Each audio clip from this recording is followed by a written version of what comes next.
My dear students, ഈ വ്ളോഗും നിങ്ങൾക്ക് വേണ്ടി തന്നെയാണ്. Chapter principles of inheritance and variations. കഴിഞ്ഞ 2 വീഡിയോസും ഈ ചാപ്റ്ററിൽ തന്നെ ഡൗട്ട് ക്ലാരിഫൈ ചെയ്യുകയായിരുന്നു. ഇന്ന് നമ്മൾ എക്സ്പ്ലെയിൻ ചെയ്യാൻ പോകുന്നത് പെഡിഗ്രി അനാലിസിസ്. അപ്പോൾ പെഡിഗ്രി അനാലിസിസ് ചില കുട്ടികൾക്കെങ്കിലും ഇപ്പോഴും പ്രയാസമായിട്ടുള്ള ഒരു റീജിയൻ തന്നെയാണ്. ഒരുപാട് പേര് ഡൗട്ട്സ് ചോദിക്കുന്നുമുണ്ട്. അപ്പോൾ പെഡിഗ്രി അനാലിസിസിന് പല ട്രിക്കുകളും റൂൾസും റെഗുലേഷൻസും ഒക്കെയുണ്ട്. പഠിപ്പിക്കുമ്പോൾ ഞങ്ങളത് പറഞ്ഞു തരാറുമുണ്ട്. നിങ്ങൾ ഗൂഗിളിൽ സെർച്ച് ചെയ്യുകയോ അല്ലെങ്കിൽ ബുക്സ് നോക്കുക, എക്സ്ട്രാ റീഡിങ്ങിന് ബുക്സ് നോക്കുകയൊക്കെ ചെയ്യുമ്പോൾ പല ട്രിക്സും അതിനകത്ത് പറഞ്ഞ് കാണാറുണ്ട്.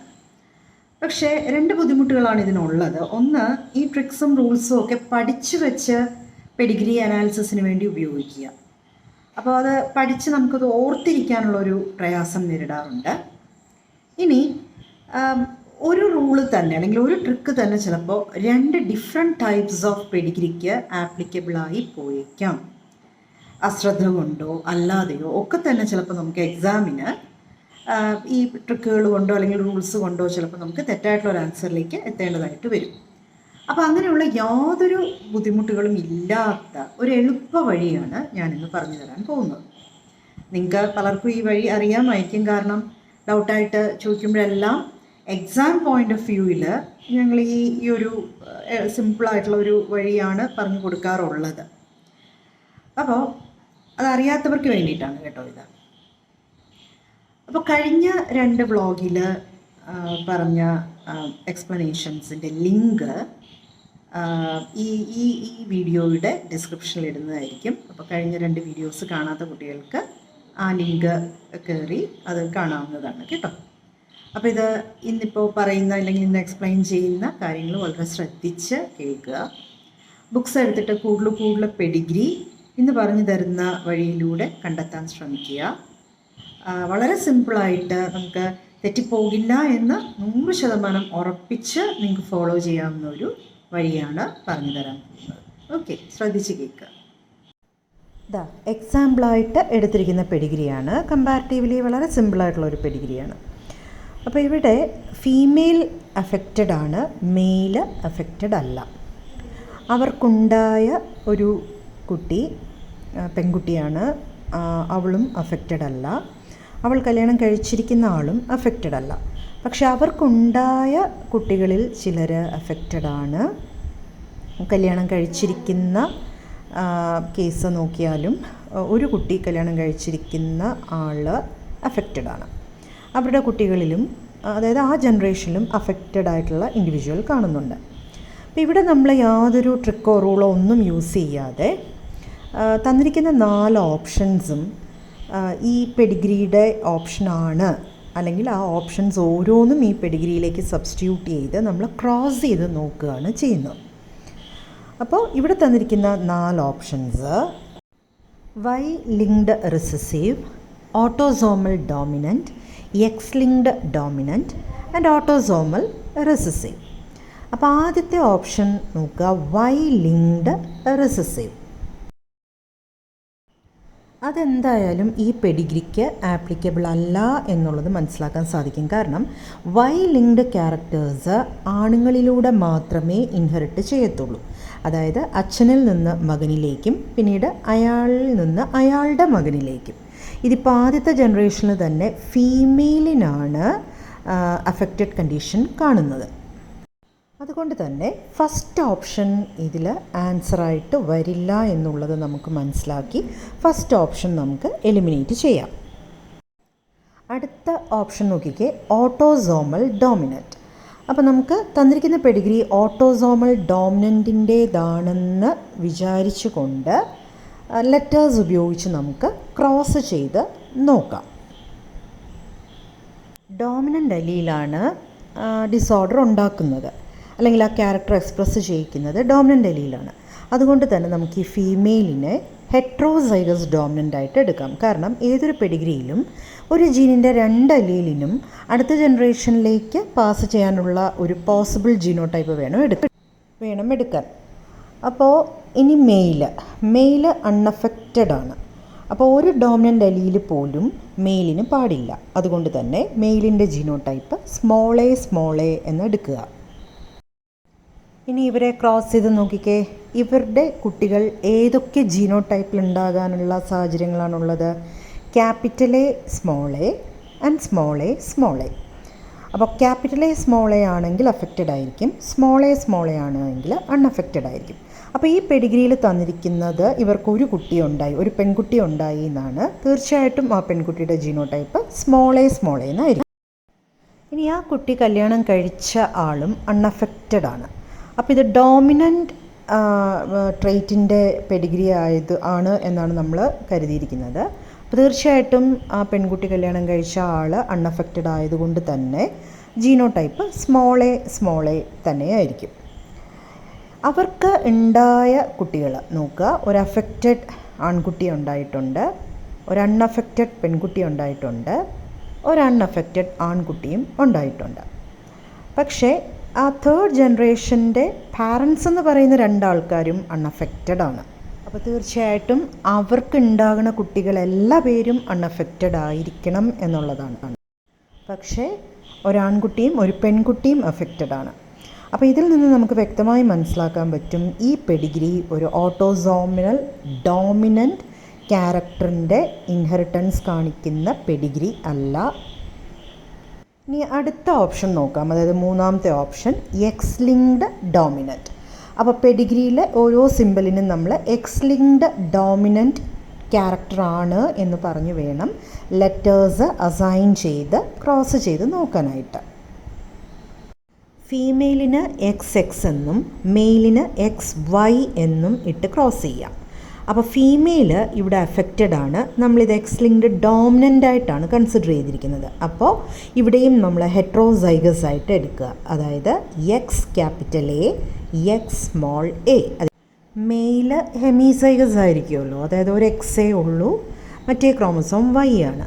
എക്സിൽ മാത്രമായിരിക്കും ഇതിൻ്റെ അലീൽ കാണുന്നത്. അപ്പോൾ അൺഅഫക്റ്റഡ് ആണ്, സോ റിസസീവ് അലീലായിരിക്കും, കാരണം ഡോമിനൻ്റ് അലീലാണ് ക്യാരക്ടർ എക്സ്പ്രസ് ചെയ്യിക്കുന്നത്. അപ്പോൾ മെയിലിന് നമുക്ക് എക്സ് സ്മോൾ എ വൈ എന്ന ജീനോടൈപ്പ് കൊടുക്കാം. ഇവരെ തമ്മിൽ ക്രോസ് ചെയ്ത് നോക്കുക. ഇവർക്കുണ്ടാകുന്ന പെൺകുട്ടി എന്ന് പറയുന്നത് X capital A X small A. അതുപോലെ മറ്റൊരു possibility X small A X small a. അപ്പോൾ ഇവിടെ ഇവർക്കുണ്ടായ ഒരു പെൺകുട്ടി അൺഅഫക്റ്റഡ് ആയിട്ടാണ് കാണിച്ചിരിക്കുന്നത്. അത് കാരണം ആ കുട്ടിയുടെ genotype X small A X small A ആയിരിക്കും. ആൺകുട്ടികൾ ഉണ്ടായിരിക്കുന്നതായിട്ട് കാണിച്ചിട്ടില്ല. ഈ പെൺകുട്ടി കല്യാണം കഴിച്ചിരിക്കുന്ന ആളും അൺഅഫക്റ്റഡ് ആണ്. അപ്പോൾ നമുക്ക് അവിടെ കൊടുക്കാൻ പറ്റുന്ന genotype X small A Y. ഇനി ഇവരെ തമ്മിൽ ക്രോസ് ചെയ്ത് നോക്കിക്കേ. ഇവർക്കുണ്ടാകുന്ന കുട്ടികളെല്ലാം തന്നെ അൺഅഫക്റ്റഡ് ആയിരിക്കും. പെൺകുട്ടികൾ X small A X small A എന്നും ആൺകുട്ടികൾ എക്സ് സ്മോൾ എ വൈ എന്നും. അപ്പോൾ പെഡിഗ്രിയിൽ അഫക്റ്റഡ് ആൺകുട്ടിയും പെൺകുട്ടിയും ഉള്ളത് കൊണ്ട് തന്നെ ഈ പെഡിഗ്രി എക്സ് ലിങ്ക്ഡ് ഡോമിനൻ്റ് ട്രെയ്റ്റിൻ്റേതല്ല. അതായത് നമുക്ക് മൂന്നാമത്തെ ഓപ്ഷൻ എലിമിനേറ്റ് ചെയ്യാം. ഇനിയുള്ളത് നാലാമത്തെ ഓപ്ഷനാണ്. ആദ്യത്തെ 3 ഓപ്ഷനും ആൻസർ അല്ല എന്ന് മനസ്സിലായി, എന്നാലും നാലാമത്തെ ഓപ്ഷനും ക്രോസ് ചെയ്ത് നോക്കുക. നാലാമത്തെ ഓപ്ഷൻ ഓട്ടോസോമൽ റിസസീവ് എന്നുള്ളതാണ്. നമുക്ക് ലെറ്റേഴ്സ് ഉപയോഗിച്ച് ക്രോസ് ചെയ്ത് നോക്കാം. ഫീമെയിൽ അഫക്റ്റഡ് ആണ്, റിസസീവ് അലീലാണ് അസുഖം ഉണ്ടാക്കുന്നത്.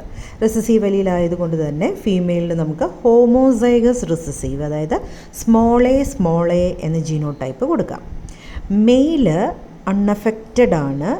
അപ്പോൾ ഇവിടെ നമ്മൾ കൊടുക്കേണ്ടത് ഹെട്രോസൈഗസ് ഡോമിനൻ്റ് കണ്ടീഷനാണ്. ഞാൻ നേരത്തെയും പറഞ്ഞു, 2 അലീലിനും അടുത്ത ജനറേഷനിലേക്ക് പോകാനുള്ള ഒരു പോസിബിലിറ്റി ഉള്ള രീതിക്ക് വേണം നമ്മൾ ഈ പറയുന്ന പോലുള്ള ജീനോടൈപ്പുകൾ കൊടുക്കാനായിട്ട്. അപ്പോൾ മെയിലിനെ നമുക്ക് ക്യാരിയറായിട്ട് എടുക്കാം, അതായത് ക്യാപിറ്റൽ എ സ്മോൾ എ. ഇവർക്കുണ്ടാകുന്ന കുട്ടികൾക്കുള്ള ജീനോടൈപ്പ് ക്യാപിറ്റൽ എ സ്മോൾ എയും ആകാം, സ്മോൾ എയും ആകാം. അപ്പോൾ ഇവർക്കിപ്പോൾ പെഡിഗ്രി അനുസരിച്ച് ഒരു കുട്ടിയാണ് ഉണ്ടായിരിക്കുന്നത്, അത് അൺഅഫക്റ്റഡ് ഫീമെയിലുമാണ്. അപ്പോൾ ആ കുട്ടിയുടെ ജീനോടൈപ്പ് തീർച്ചയായിട്ടും ക്യാപിറ്റൽ എ സ്മോൾ എ ആയിരിക്കും, കാരണം ആ കുട്ടി അൺഅഫക്റ്റഡ് ആണ്. ഇനി അത് മാരി ചെയ്തിരിക്കുന്ന ആളെന്ന് പറയുന്നതും അൺഅഫക്റ്റഡ് ആണ്. അവിടെയും നമ്മൾ ക്യാരിയറായിട്ട് എടുക്കണം, അതായത് ഹെട്രോസൈഗസ് ആയിട്ട് തന്നെ എടുക്കണം, ക്യാപിറ്റൽ എ സ്മോൾ എ. ഇനി ഇവരെ ക്രോസ് ചെയ്ത് നോക്കിക്കേ, ഇവർക്കുണ്ടാകുന്ന കുട്ടികൾക്ക് ഏതൊക്കെ ജീനോടൈപ്സ് ആകാം? Capital A capital A, capital A small a, small a small a. അതായത് capital A unaffected, capital A unaffected, small a affected. അതായത് ഇവരുടെ കുട്ടികളിൽ അൺഅഫക്റ്റഡ് ആയിട്ടുള്ള ആൾക്കാരും ഉണ്ടാവും, അഫക്റ്റഡ് ആയിട്ടുള്ള ആൾക്കാരും ഉണ്ടാവും. അപ്പോൾ അത് പെഡിഗ്രിയിൽ 3rd ജനറേഷൻ അതുപോലെ തന്നെ സാറ്റിസ്ഫൈഡ് ആണ്. ഇനി അതിൽ 3rd ജനറേഷനിൽ ഉണ്ടായിരിക്കുന്ന കുട്ടികൾ കല്യാണം കഴിച്ചിരിക്കുന്ന ആളുകൾക്ക് ഹെട്രോസൈഗസ് ജീനോടൈപ്പ് കൊടുത്ത് ക്രോസ് ചെയ്ത് നോക്കുക. നമുക്ക് 4ാമത്തെ ജനറേഷനും പെഡിഗ്രി പ്രകാരം തന്നെ കിട്ടും. അപ്പോൾ തന്നിരിക്കുന്ന 4 ജനറേഷനും പെഡിഗ്രിയിൽ എങ്ങനെയാണോ തന്നിരിക്കുന്നത് അതുപോലെ തന്നെ നമുക്ക് ക്രോസ് ചെയ്ത് എടുക്കാൻ പറ്റുന്നതായിരിക്കും. അപ്പോൾ ഈ ജീനോടൈപ്സൊക്കെ നന്നായിട്ട് ശ്രദ്ധിക്കുക. ഇതിൽ നിന്ന് നമുക്ക് മനസ്സിലാക്കാൻ സാധിക്കും ഇത് ഓട്ടോസോമൽ റിസസീവ് ക്യാരക്ടറിൻ്റെ ഇൻഹെറിറ്റൻസ് കാണിക്കുന്ന പെഡിഗ്രിയാണ്. ഇല്ലേ, കേട്ട് കഴിഞ്ഞപ്പോൾ സിമ്പിളായിട്ടുള്ള ഒരു വഴിയാണ്, പെഡിഗ്രി അനാലിസിസിന് വളരെ സിമ്പിളായിട്ടുള്ള ഒരു വഴിയാണ് നിങ്ങൾക്ക് മനസ്സിലായിട്ടുണ്ടാവും. പക്ഷേ ഇതിനകത്ത് നമുക്ക് ഈ ക്രോസ് ചെയ്യുമ്പോഴത്തേക്കും ശ്രദ്ധ വേണം കേട്ടോ. ക്രോസ് ചെയ്ത് തുടങ്ങുമ്പോൾ ഓട്ടോസോമൽ റിസസീവിൽ തുടങ്ങിയിട്ട് പകുതിക്ക് അത് ഓട്ടോസോമൽ ഡോമിനൻ്റ് ആയി, പിന്നെ അത് എൻഡ് ചെയ്യുമ്പോഴത്തേക്ക് എക്സ്-ലിങ്ക്ഡ് റിസസീവായി, അങ്ങനെയൊന്നും പോകരുത്. ഇപ്പം ഓപ്ഷൻ വെച്ചിട്ട് നമ്മൾ ഒരു പെഡിഗ്രി അല്ലെങ്കിൽ ആ പെഡിഗ്രിയിലേക്ക് ഓപ്ഷനിൽ പറഞ്ഞിരിക്കുന്ന പാറ്റേൺ ഓഫ് ഇൻഹെറിറ്റൻസ് നമ്മൾ സബ്സ്റ്റിറ്റ്യൂട്ട് ചെയ്യുവാണ്. അപ്പോൾ സബ്സ്റ്റിറ്റ്യൂട്ട് ചെയ്യുന്നത് ഓട്ടോസോമൽ ഡോമിനൻ്റ് ആണ് എന്ന് പറഞ്ഞ് നമ്മൾ ക്രോസ് ചെയ്യാൻ തുടങ്ങുമ്പോൾ അവസാനം വരെയും അത് തന്നെ ചെയ്യണം. അപ്പോൾ പെഡിഗ്രി അതിൻ്റേത് തന്നെയാണെങ്കിൽ, അതായത് ഓട്ടോസോമൽ റിസസീവിൻ്റേത് തന്നെയാണ് എന്നുണ്ട് എങ്കിൽ നമ്മൾ ക്രോസ് ചെയ്യുന്നത് പോലെ തന്നെ അല്ലെങ്കിൽ അതേ പാത്വേസിലൂടെ തന്നെയായിരിക്കും ആ പെഡിഗ്രി. ആ ക്രോസിങ്ങിൽ നമുക്ക് ഏതൊക്കെ ടൈപ്പ് ഓഫ് ജീനോടൈപ്പുകളാണോ കിട്ടുന്നത് അത് അതുപോലെ തന്നെയായിരിക്കും പെഡിഗ്രിയിൽ ഓരോ ജനറേഷൻ ആഫ്റ്റർ ജനറേഷൻ നോക്കുമ്പോഴും കാണാൻ സാധിക്കുന്നത്. അപ്പോൾ 4 ഓപ്ഷൻസും നമ്മൾ ചെയ്ത് നോക്കുക. അപ്പോൾ മേ ബി എക്സാമിന് ആദ്യത്തെ ഓപ്ഷൻ ആയിരിക്കാം ആൻസർ. അപ്പോൾ ആദ്യത്തെ ഓപ്ഷൻ വെച്ച് നമ്മൾ ക്രോസ് ചെയ്യുമ്പോഴത്തേക്കും കറക്റ്റായിട്ട് ആൻസർ കിട്ടി എന്ന് പറഞ്ഞ് ബാക്കി 3 ഓപ്ഷൻ കളഞ്ഞിട്ട് പോകരുത്. 4 ഓപ്ഷൻസും ഇട്ട് ചെയ്ത് നോക്കുക. കാരണം മേ ബി നമുക്കിപ്പോൾ ചിലപ്പോൾ നമ്മുടെ അശ്രദ്ധ കൊണ്ടെങ്ങാനും ആയിരിക്കാം ആദ്യത്തെ ഓപ്ഷൻ ആൻസറായിട്ട് നമുക്ക് കിട്ടിയത്. മേ ബി 3ാമത്തെയോ 4ാമത്തെയോ ഓപ്ഷൻ ആയിരിക്കും എൻ്റെ ആൻസർ. അപ്പോൾ സേഫ് എന്ന് പറയുന്നത് 4 ഓപ്ഷൻസും ഇട്ട് സബ്സ്റ്റിറ്റ്യൂട്ട് ചെയ്ത് അത് ക്രോസ് ചെയ്ത് നോക്കുക. അതിന് അധികം സമയമൊന്നും വേണ്ട. നമുക്ക് ജെൻറ്റിക്സ് നല്ലതുപോലെ ക്രോസ് ചെയ്ത് മോണോഹൈബ്രിഡ് ക്രോസും ഡൈഹൈബ്രിഡ് ക്രോസും ടെസ്റ്റ് ക്രോസും ഒക്കെ ചെയ്ത് ധാരാളം ക്രോസുകൾ ചെയ്തിട്ടിരിക്കുന്ന ആൾക്കാരാണ് നിങ്ങൾ. അപ്പോൾ അതുകൊണ്ട് തന്നെ ഈ 4 ഓപ്ഷൻ ക്രോസ് ചെയ്തെടുക്കാനൊന്നും അധികം സമയമൊന്നും വേണ്ടി വരില്ല. അപ്പോൾ പ്രാക്ടീസും കൂടെ ആകുമ്പോഴത്തേക്ക് നല്ല സ്പീഡും ഉണ്ടാവും കേട്ടോ. അപ്പോൾ സേഫാണ്. പിന്നെ ഇതിനകത്ത് വേറൊരു കാര്യമുള്ള എന്താണെന്ന് പറഞ്ഞാൽ, കഴിഞ്ഞ ഒരു 2-3 വർഷത്തെ ക്വസ്റ്റ്യൻ പേപ്പേഴ്സ് നോക്കിക്കഴിഞ്ഞാൽ പെഡിഗ്രി അനാലിസിസിൽ നിന്നുള്ള ക്വസ്റ്റ്യൻ തീർത്തും ഇല്ല എന്ന് തന്നെ പറയാം. പെഡിഗ്രിയുടെ സിമ്പിൾ തരും കേട്ടോ. സിമ്പിൾ തന്നിട്ട് ഇത് എന്താണ് ഡിനോട്ട് ചെയ്യുന്നത് അങ്ങനെയൊക്കെ ചോദിച്ചിട്ടുണ്ട്. പക്ഷേ പെഡിഗ്രി അനാലിസിസ് എന്ന് പറഞ്ഞിട്ട് ഭയങ്കര ടഫായിട്ടുള്ള ഇതായിട്ടുള്ള പെഡിഗ്രി ഒന്നും അങ്ങനെ കണ്ടിട്ടില്ല കഴിഞ്ഞ കുറച്ച് വർഷങ്ങളായിട്ട്. അപ്പോൾ അതുകൊണ്ട് ഇപ്രാവശ്യവും നിങ്ങളെ അങ്ങനെ ഭയങ്കര ബുദ്ധിമുട്ടിക്കുന്ന രീതിയിലുള്ള പെഡിഗ്രി ഒന്നും തരില്ല എന്ന് തന്നെ വേണം കരുതാൻ. ഇനിയാണെങ്കിൽ പോലും നമ്മൾ ഇന്ന് പറഞ്ഞ ഈ ഒരു വഴിയിലൂടെ നമുക്ക് ഇത് ചെയ്ത് കഴിഞ്ഞാൽ വേഗം ആൻസറിലേക്ക് എത്താൻ പറ്റും. ഓക്കെ, അപ്പോൾ ഇനിയും നിങ്ങളുടെ ഡൗട്ട്സ് അറിയിക്കുക. ഈ കഴിഞ്ഞ വ്ളോഗുകളിൽ കുട്ടികൾ ചോദിച്ച ചില ഡൗട്ടുകൾ ഇപ്പോഴും എനിക്ക് വീഡിയോ ആയിട്ട് ഇടാനായിട്ട് സാധിച്ചിട്ടില്ല. സമയമുണ്ടല്ലോ, ഇനിയും ദിവസങ്ങളുണ്ടല്ലോ. അപ്പോൾ വലുതായിട്ട് ലാഗ് ചെയ്യാതെ ഉടനെ തന്നെ അത് ഇടാനായിട്ട് ശ്രമിക്കാം.